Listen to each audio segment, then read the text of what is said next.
Le matin du 6 avril 1933, les Américains ouvrirent leurs journaux pour découvrir que leur or était désormais l'or du gouvernement. Pas demain, pas après un long processus judiciaire, immédiatement. Le décret présidentiel 6102 avait été signé la veille. Il laissait aux citoyens exactement 26 jours pour remettre chaque pièce d'or, chaque lingot d'or et chaque certificat d'or qu'ils possédaient à un prix fixé par le gouvernement 20 $ 67 l'once. Un refus signifiait une amende de 10 000 $, 10 ans de prison, ou les deux. Le gouvernement des États-Unis venait de transformer en crime fédéral la possession de l'argent que les Américains avaient porté dans leur poche toute leur vie. Et voici la question qui hante chaque détenteur d'or aujourd'hui. Près d'un siècle plus tard, pourrait-il recommencer? La réponse exige de comprendre ce qui s'est réellement passé en 1933. Non pas l'histoire officielle, mais l'analyse factuelle. Car l'histoire officielle prétend que les Américains se sont conformés, qu'ils étaient des patriotes en temps de crise, qu'ils se sont rendus dans leurs banques, ont remis leur or et ont accepté des dollars papier en échange. Les archives judiciaires racontent une toute autre histoire. Selon les économistes Milton Friedman et Anna Schwartz, entre 75 et 80% de l'or détenu par des particuliers n'a jamais été rendu.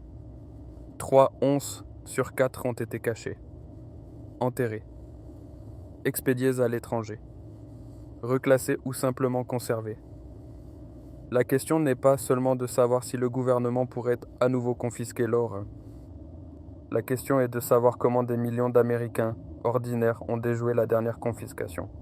Et qu'est-ce que cela nous dit sur ce qui fonctionne réellement? Pour comprendre ce que les gens ont fait, il faut comprendre ce que le gouvernement essayait réellement de faire. En avril 1933, FDR était président depuis exactement un mois. La dépression entrait dans sa 4e année. 15 millions d'Américains étaient au chômage. La moitié des enfants du pays manquaient de nourriture ou de logement adéquat. Plus de 9000 banques avaient fait faillite 3 semaines avant le décret. Roosevelt avait fermé toutes les banques du pays. Aucun retrait, aucun dépôt, rien. Les réserves d'or de la Federal Reserve Bank de New York étaient tombées en dessous du minimum légal requis pour garantir la monnaie papier. Le système était à quelques heures de l'effondrement. Lorsque les banques ont rouvert le 13 mars, les déposants ont surpris tout le monde. Ils faisaient la queue non pas pour retirer de l'argent, mais pour en déposer. La première causerie au coin du feu de FDR avait fonctionné. Mais le problème de fond persistait. Les États-Unis perdaient leur or par hémorragie. Les créanciers étrangers exigeaient un paiement en métal, pas en papier. Les citoyens américains thésaurisaient les pièces au lieu de les dépenser. Chaque dollar en circulation était légalement convertible en or sur demande, et les gens commençaient à l'exiger. L'étal en or était la contrainte. Le gouvernement devait la briser. Mais on ne peut pas dévaluer sa monnaie, tant que les citoyens peuvent encore échanger du papier, contre de l'or à l'ancien taux. L'or devait d'abord sortir des mains privées. Le décret 6102 n'avait pas pour but principal de punir les thésauriseurs. Il s'agissait de prendre le contrôle du système monétaire. La confiscation était le préalable, ce qui a suivi était le véritable plan. 9 mois après que les Américains eurent remis leur or à 20 $ 67 l'once, FDR signa le Gold Reserve Act de janvier 1934 et publia une proclamation dès le lendemain. L'or valait désormais officiellement 35 $ l'once. Les réserves d'or du gouvernement, dont une grande partie provenait des citoyens, ont vu leur valeur comptable bondir de près de 3 milliards de dollars du jour au lendemain. Les citoyens qui s'étaient pliés à la règle avaient été payés 59 cents pour chaque dollar de leur propre propriété. L'or qu'ils avaient rendu a immédiatement pris 69% de valeur supplémentaire. Les Américains qui avaient gardé leur or ont discrètement doublé leur pouvoir d'achat par rapport à ceux qui ne l'avaient pas fait. Maintenant, concernant l'application de la loi, le décret menaçait de 10 ans de prison et de 10 000 $ d'amende, ce qui représente environ 250 000 $ en monnaie d'aujourd'hui. Les journaux publiaient les avertissements. Les émissions de radio présentaient la reddition comme un acte de patriotisme. Des affiches bancaires étaient placardées partout. Mais que s'est-il réellement passé? Une seule personne a été poursuivie directement en vertu du décret 6102 lui-même. Une seule. Frederick Barber. Campbell. Un diplômé en droit de Harvard de 62 ans et avocat à Wall Street. Avait déposé 5000 onces troy d'or en lingots à la Chase National Bank. Lorsqu'il a tenté de les récupérer, en septembre 1933, la Chase a refusé et l'a livré aux autorités fédérales. Parmi les procureurs assignés à son cas se trouvait un jeune assistant du procureur des États-Unis nommé Thomas Dewey, qui se présentera plus tard 2 fois à la présidence. Le juge a statué que le décret 6102 était techniquement invalide, signé par le mauvais responsable. Mais l'or de Campbell a tout de même été confisqué. Il ne l'a jamais récupéré. Une poignée d'autres personnes ont été poursuivies en vertu de décrets ultérieurs. Un bijoutier piégé par une opération des services secrets, alors qu'il vendait 13 pièces d'or sans licence. Un père et son fils exploitant une entreprise de raffinage d'or avec un permis frauduleux. Et une société étrangère qui avait stocké de l'or auprès d'une entreprise américaine. Le nombre total de poursuites documentées dans l'ensemble des États-Unis s'est élevé à environ 20 personnes. Il n'y a eu aucune perquisition à domicile ni aucune fouille porte à porte. L'histoire que vous avez peut-être entendue, selon laquelle des agents de l'IRS auraient scellé et fouillé des coffres-forts, est un canular documenté. Cela n'est jamais arrivé. Le gouvernement a obtenu son or principalement d'une seule source, les institutions qu'il contrôlait déjà, les banques, les institutions membres de la Réserve fédérale et les entreprises ayant de l'or dans leur livre de compte des entités qui ne pouvaient rien cacher et n'avaient pas le choix. L'Américain ordinaire avec des pièces d'or dans un tiroir ou enterré dans une boîte de café au fond du jardin était fonctionnellement hors de portée. Alors comment des millions d'Américains ont-ils conservé leur or de manière légale et pratique ? Les archives judiciaires révèlent 4 méthodes spécifiques qui ont réellement fonctionné. La première était l'exemption personnelle. Le décret 6102 permettait à chaque individu de conserver $100 en valeur faciale de pièces d'or, ce qui représentait environ 5 onces. Une famille de 5 personnes pouvait légalement détenir $500 en or, soit 24 onces, simplement en répartissant les pièces entre chaque membre de la famille, y compris les enfants. Des récits de l'époque décrivent des grands-mères gardant soigneusement juste en dessous de la limite dans leur coffre-fort, de manière tout à fait légale pendant des décennies. La deuxième était l'exemption numismatique, et c'était une faille si large que des fortunes entières y sont passées. Le décret 6102 exemptait les pièces d'or ayant une valeur spéciale reconnue pour les collectionneurs de pièces rares et inhabituelles. Il n'a jamais défini rare et inhabituel. Il n'a jamais précisé qui prenait cette décision. Il n'a jamais publié de liste approuvée. L'avocat numismate David Gans a noté des décennies plus tard que si tout le monde s'était simplement déclaré collectionneur, ils auraient pu garder presque tout ce qu'ils possédaient tout à fait légalement. Le secrétaire au Trésor William Woodin, qui a supervisé la mise en œuvre du décret 6102, était lui-même un grand collectionneur de pièces. Certains historiens pensent que ce n'était pas une coïncidence. La règle empirique qui a émergé était de ne pas posséder plus de 5 pièces d'une même dénomination et d'une même date dans un état identique. Au-delà de cela, toute variation de date d'atelier ou de grade pouvait justifier une revendication numismatique. Une personne pouvait théoriquement constituer une série presque complète de double eagles de $20 et de eagles de $10 et les détenir légalement en tant que collection.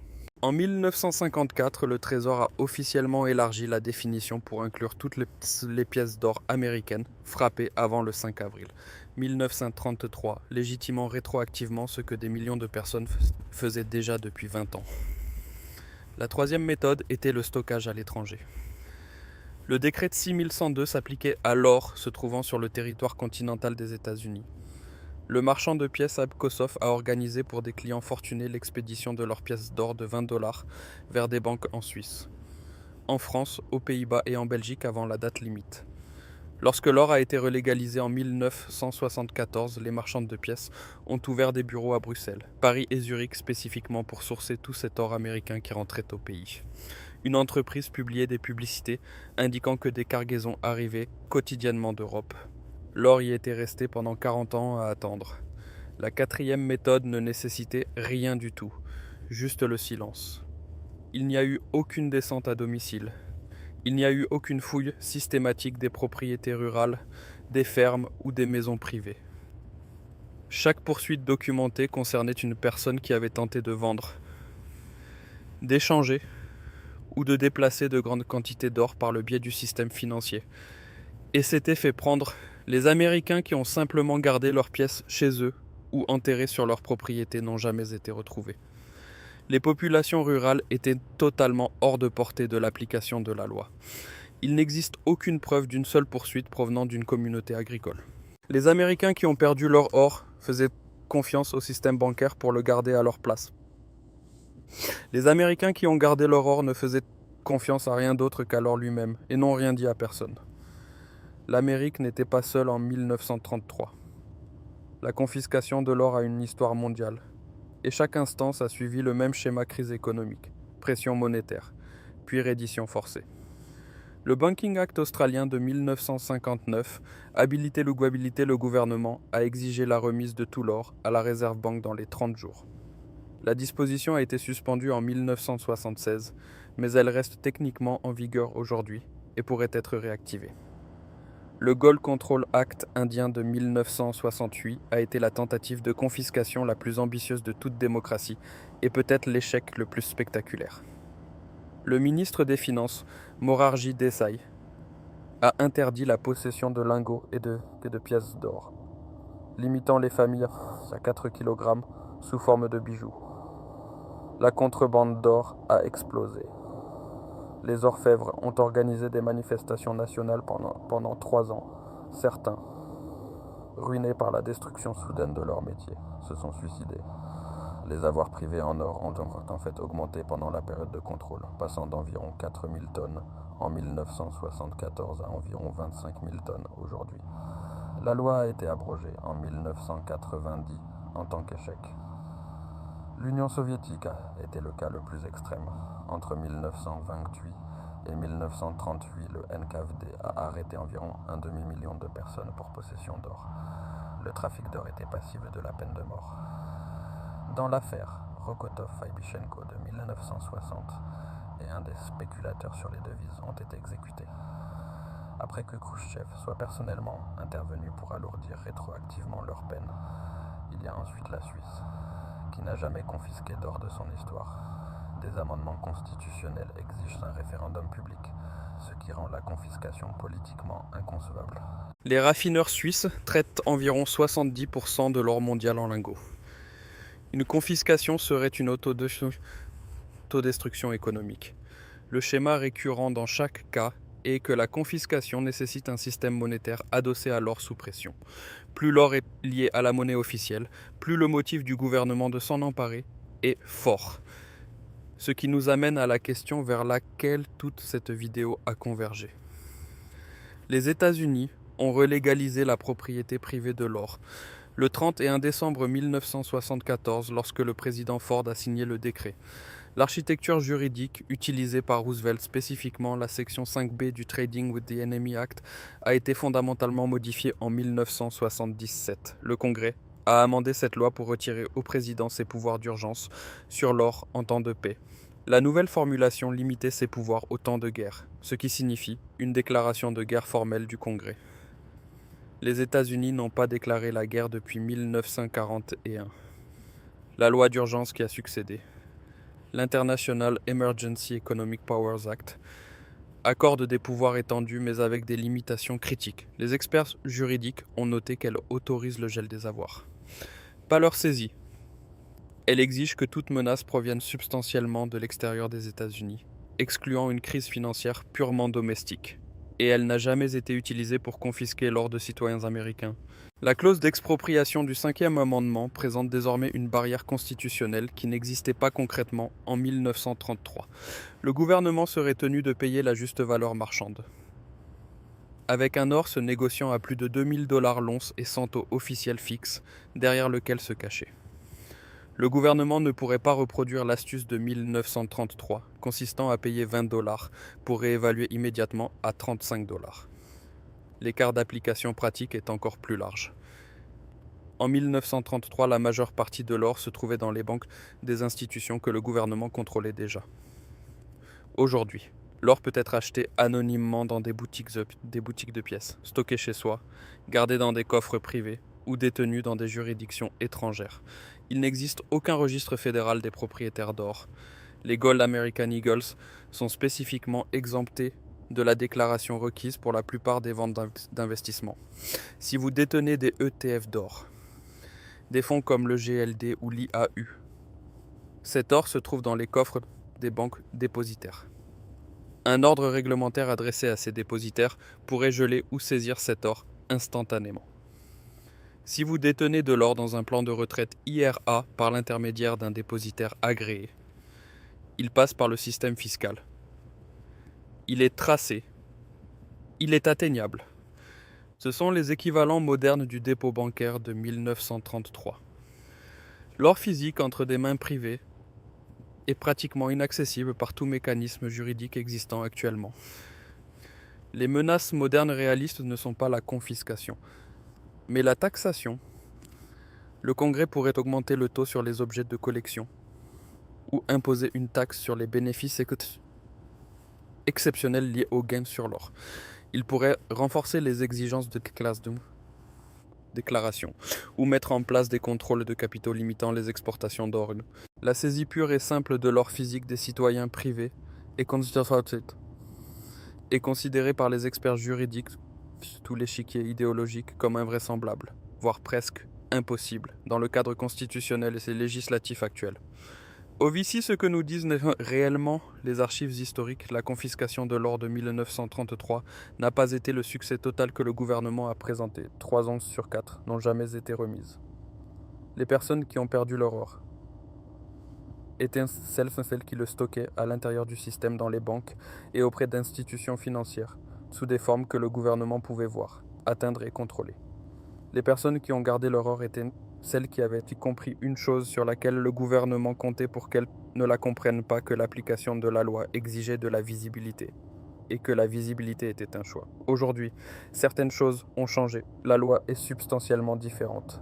Les barrières constitutionnelles sont substantiellement plus hautes. Les mécanismes d'application sont substantiellement plus faibles.